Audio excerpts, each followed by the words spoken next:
தளபதி தனிநபர் தானே, அவர் வீழ்த்தியெல்லாம் நினைச்சாங்கல்ல, நாங்கெல்லாம் இருக்கிறோம்டா, எப்படி நாங்கெல்லாம் இருக்கிறோம்டா அப்படின்றத நீங்க எப்படி காட்டணும்னா, அந்த வாரியர்ஸ் நீங்க இருக்கிற வரைக்கும் தளபதியோட கெண்டக்காலு அதை கூட கொடுக்க முடியாது. ஃபர்ஸ்ட் இன்னிங்ஸ் 2 வருஷமா நீங்க ஆடிட்டீங்க. ஓகே, இப்ப செகண்ட் இன்னிங்ஸை நாங்க ஆட போறோம். இதுல என்ன ஒரு ஹைலைட்டான விஷயம்னா, பிளேயர்ஸ் புதுசு.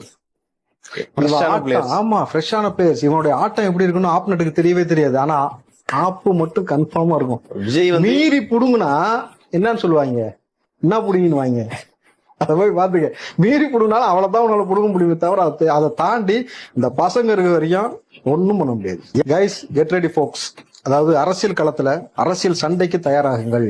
இதுல ஒரு தனி நபரை பார்த்து ஒரு அரசாங்கமே பயப்படுதுன்னா அது தளபதி விஜயை பார்த்து. அரசாங்கத்தில் இருக்கக்கூடிய ஒட்டுமொத்த சிஸ்டம் இருக்குல்ல, அந்த சிஸ்டமும் பயப்படுதுனாக்கா அது டிவிக்கே வாரியர்ஸை பார்த்து. Hats off. ஏன்னா பசங்க செய்யக்கூடிய இந்த வேலை இருக்கு பாத்தீங்களா, அப்பா.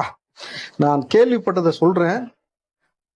விஜய் அவர்கள் உண்மையிலுமே இந்த வாரியர்ஸை குறித்து ரொம்ப சந்தோஷப்பட்டார், ரொம்ப நெகிழ்ந்தார்னு சொன்னார். உண்மையிலுமே சொல்றேன், இந்த வாரியர்ஸ்க்கு ஒரு ஹேட்ஸ் ஆஃப். ஏன்னா நீங்க இல்லைன்னு வச்சுங்களேன், இது சாத்தியப்பட்டிருக்காது. நம்மளுடைய வேலை, நம்மளுடைய விளையாட்டு எப்படி இருக்குன்னு நம்ம களத்துல எதிரிகளுக்கு காட்டணும்.